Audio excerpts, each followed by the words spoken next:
L'année 2025 restera dans les mémoires autant pour ses ajustements que pour ses coups d'éclat. Pour décrypter cette année qualifiée de charnière par le rapport Artprice qui vient d'être publié, Céline Moine, directrice de la rédaction d'Artprice, est mon invitée. Bonjour, merci d'être avec nous. Bonjour, merci de me recevoir. Alors effectivement, une année intéressante avec un premier semestre assez terne par rapport à un deuxième semestre beaucoup plus dynamique. Mais tout de même, vous considérez que c'est une année, un tournant. Pourquoi est-ce que pour vous, cette année 2025 est vraiment charnière? Alors effectivement, on parle d'une année charnière, non pas dans le sens où elle a été vraiment, triomphale, même si on a eu un très beau deuxième semestre, mais plutôt dans le sens où on a eu ce sentiment avec ce deuxième e semestre qu'une page se C'est tournait. détourné. Voilà, une page qui se tournait et après, 2-3 années même de contraction. Or, ce qui se passe de manière assez cyclique sur le marché de l'art, c'est que généralement, les cycles de contraction sur le marché des enchères Mhm. durent à peu près 2 ans. D'accord. Voilà, c'était le cas, après pendant la crise des subprimes, donc 2008-2009, on a un redémarrage en 2010 et ensuite avec la crise du Covid 2019, 2020, on a une contraction très forte et puis un élan Oui, incroyable. 21-22, Voilà, gros élan. 21-22 et là, c'est un petit peu ce qui s'est reproduit en 2025 avec, peut-être un cycle un petit peu plus long, que d'habitude, mais le marché est reparti sur un cycle de croissance. On a à l'échelle mondiale plus de 12 de produits des ventes et on repasse au-dessus du seuil des 11 milliards. Mais alors le côté charnière, c'est peut-être plus moins sur la, performance, on va dire, du chiffre d'affaires que sur les ajustements qu'on a pu voir. Oui, c'est ça, parce qu'on voit vraiment que entre le premier et le second semestre, tout le monde s'est mis en ordre de marche pour essayer de contrebalancer et de réagir par rapport au sentiment du marché. Oui, effectivement, le premier semestre a été, assez tendu. On continuait dans bon, il y avait une instabilité, générale, un manque de lisibilité, on va dire, au début de l'année, 2025, qui était un petit peu contrariant pour le marché de l'art, global et il y a eu des ajustements nécessaires, de la part des maisons de vente, que ce soit au niveau des estimations, que ce soit au niveau de la sélection des œuvres, que ce soit au niveau de la mécanique même des ventes. Oui, les frais de vente ajustés, et cetera. Oui, ça, c'est venu un peu plus tardivement. OK. En fait, les frais ajustés, disons que les grilles de tarifaires sont Mmh. révisées assez régulièrement D'accord. par les maisons de vente aux enchères. Mais il est vrai que cette année, on a calculé, on en parle un petit peu dans le rapport, le fait que les frais vendeurs, aujourd'hui, battent des records. C'est-à-dire qu'on est passé d'une, moyenne mondiale de 12 à une moyenne mondiale de 23 appliquée de frais vendeurs, le tout en 25 ans. Voilà. Mais il y a des petites astuces que recherchent les maisons de vente et en l'occurrence Philips a mis en place des enchères prioritaires Mmh.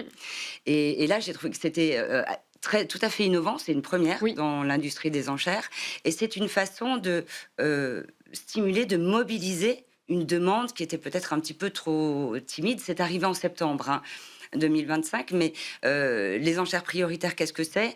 C'est une manière de récompenser les enchérisseurs précoces qui vont, s'ils mettent une offre ferme sur une œuvre à hauteur de l'estimation basse ou un petit peu au-dessus, 48 heures avant la vente, ils peuvent économiser 4 de frais acheteurs. Voilà, donc c'est des astuces Oui, des pour, petites astuces que le monde des enchères, peut, heu, peut utiliser. Aussi sur le haut de gamme, on voit que ça a été beaucoup plus dynamisé. Est-ce que ça veut dire que justement tout cet effort, a porté ses fruits pour, regagner aussi la confiance des vendeurs? oui, alors il y a une année vraiment qui en 2 temps, je pense, au niveau aussi, du moral comme de l'offre. C'est-à-dire qu'au premier semestre, heu, on sentait que l'offre des haut de gamme, très haut de gamme de prestige, hein, pour les ventes de Londres et cetera, était, moins forte que d'habitude et on a senti aussi que les enchérisseurs, fortunés étaient moins présents.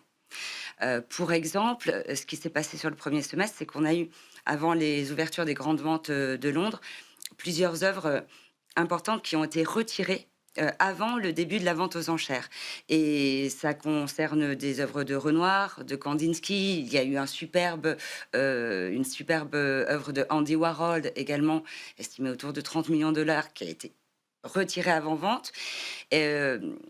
c'était des signaux qui étaient un petit peu inquiétants, mais en fait qui montraient que les commissaires-priseurs et les maisons de vente font preuve de vraiment de discernement pour protéger les cotes et les œuvres, et que parfois, tout simplement, quand ce n'est pas le bon timing, il vaut mieux retirer des lots D'accord. plutôt que de leur faire prendre des risques. Oui et pareil sur ce même sujet des cotes, par l'ultra contemporain, ce qui est indiqué dans ce rapport, c'est que justement il s'ajuste un peu plus, on a vu des prix quand même, assez mirobolants, là qu'on rentrait dans une phase où, les cotes étaient un petit peu plus mesurées, de cet, ultra contemporain. Ouais, effectivement, sur la ultra contemporain, on sent, vraiment l'effet, retour la gueule de bois post-Covid. Oui. C'est-à-dire que, vraiment c'est un marché, donc c'est ce qu'on appelle les ultra contemporains sont les artistes de moins de 40 ans, Oui. qui sont des artistes qui n'arrivent pas de nulle part, qui sont soutenus par des grandes galeries internationales, qui ont déjà, un parcours, tout à fait intéressant. Néanmoins, ces artistes n'ont effectivement pas la maturité, de marché, et il y a eu également beaucoup de spéculation, portées par des collectionneurs, occidentaux, mais aussi par des collectionneurs chinois. C'est les artistes contemporains, ultra contemporains marchaient assez bien, à Hong Kong, et c'est un marché qui est aussi en retrait. Donc ça a joué. Effectivement, sur l'art ultra contemporain, on a 40 de chiffre d'affaires en moins, des œuvres d'artistes, importants, qu'on va moins trouver. Pour les œuvres importantes, on va retrouver plus facilement des petites œuvres, mais plus des œuvres importantes, parce que le marché temporiste finalement. En fait, c'est un marché très jeune, mais qui est amené à mûrir, très brutalement, finalement, ce qui n'est pas forcément une mauvaise chose. Du coup, ce plus 12 donc dans les ventes aux enchères mondiales fine art, c'est, lié donc au haut de gamme, aux œuvres peut-être, classiques aussi qui ont repris un petit peu de dynamisme. C'est ça qui porte ces 12? Effectivement. Ce qui s'est passé, c'est qu'on a eu effectivement un revirement à partir, de la fin de l'été, heu, pas seulement avec New York, même déjà avant New York, avec les ventes de Londres, avec les ventes de Paris, donc dès septembre, avec des signaux très, très positifs, sur de belles ventes, de nouveaux records, sur de l'art du XXe siècle, essentiellement. Je pense à la dispersion de la collection de Carpidas à Londres en Mmh. septembre, qui s'est très, très bien déroulée, qui a redonné déjà de l'énergie, et puis était annoncée, la vente notamment de la collection Lauder, qui a eu lieu à New York, au mois de novembre, et effectivement, ça a été une sorte de festival ce mois de D'octobre, novembre. Oui, novembre, oui, oui, oui, oui, avec des très belles ventes, plus de 2 milliards de dollars qui ont été réalisés en une semaine, donc tout ça avec beaucoup d'énergie. En termes de marché, sur le plan, international, on est toujours sur, ces mêmes dynamiques avec, les États-Unis en un, la Chine, le Royaume-Uni et la France? On est toujours sur ces mêmes, classements, Mmh. mais des dynamiques qui ne sont pas tout à fait les mêmes Oui. comparées aux dernières années. La bonne nouvelle, bon, c'est le marché américain. On vient d'évoquer les très belles ventes de New York, donc qui se portent bien grâce aux collections, hein. C'est vraiment les ventes de collections prestigieuses qui tirent, l'énergie du marché.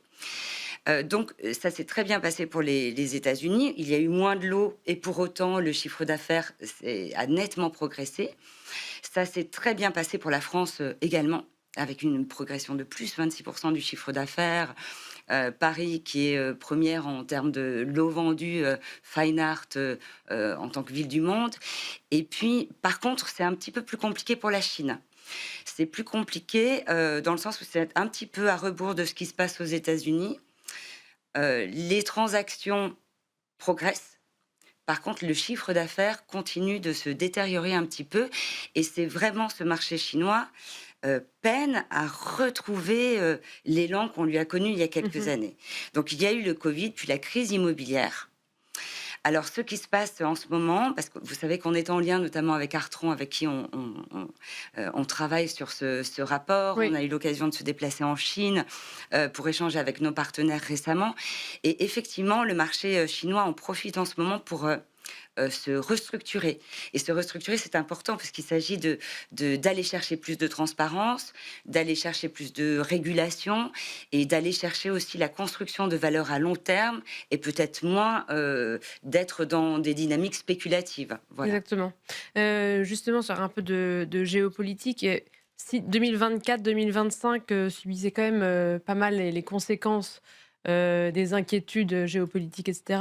Là, on rentre à nouveau dans un cycle de conflit assez fort au Moyen-Orient, pays du Golfe. Est-ce que ça va avoir autant de conséquences que quand même 2024-2025 qui en a beaucoup souffert? Alors, je ne saurais dire à l'échelle globale quelles conséquences ça pourrait avoir. Par contre, ça en a effectivement à l'échelle locale.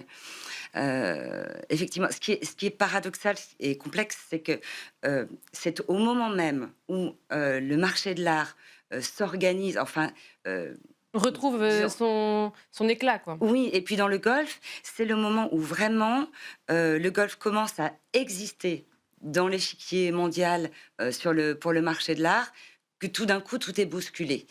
Donc, pour donner quelques chiffres sur ce qu'il en est, au niveau des Émirats arabes, de l'Arabie saoudite et du Qatar, le chiffre d'affaires global de la région, aux enchères, hein, seulement de Fine Art, est de 18,5 millions de dollars. Sur les 11 milliards et quelques mondiaux, ça peut paraître être une goutte d'eau, Oui.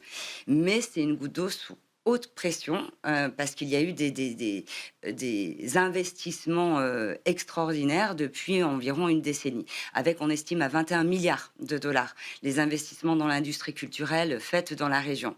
Et les récents développements, là, ce début d'année a vu l'ouverture de la Art Basel pour la première édition Au à Doha. Qatar. Mmh. Voilà. Les ambitions, on se souvient du fonds souverain d'Abu Dhabi qui a injecté 1 milliard de dollars dans le capital de Sotheby's. On était en 2024. Donc c'était le signal qu'on passait du rôle d'acheteur au rôle vraiment d'architecte du marché. Nouvellement, Sotheby's depuis 2025 qui organise des ventes à Riyad. Bon, tout est là. Et les ambitions, et les moyens, et les infrastructures pour que le marché puisse dire, Se décoller pérenniser, oui. et se pérenniser et décoller. Et là, Donc tout là, est effectivement tout est bousculé chamboulé. avec. Alors, qu'est-ce que ça change concrètement? La guerre va être d'abord un choc de mobilité. Donc de liquidité, c'est-à-dire que c'est un marché qui est soumis, qui a besoin de faire circuler les œuvres, les professionnels, les collectionneurs également. Et effectivement, là, tout est bouleversé avec voilà, vols qui sont annulés, voire Des vols qui sont reportés, etc. annulés et des investissements peut-être annulés. Et Voilà, peut-être qu'on en parlera sûrement un peu plus en détail parce que ça nécessite presque une émission entière. Merci beaucoup, Céline Moine. Je rappelle que vous êtes directrice de la rédaction d'Artprice. Merci de nous avoir détaillé cette année avec 2025 plaisir. sous le regard analytique d'Artprice. Et merci à vous toutes et tous de nous avoir suivis. C'était Art et Marché.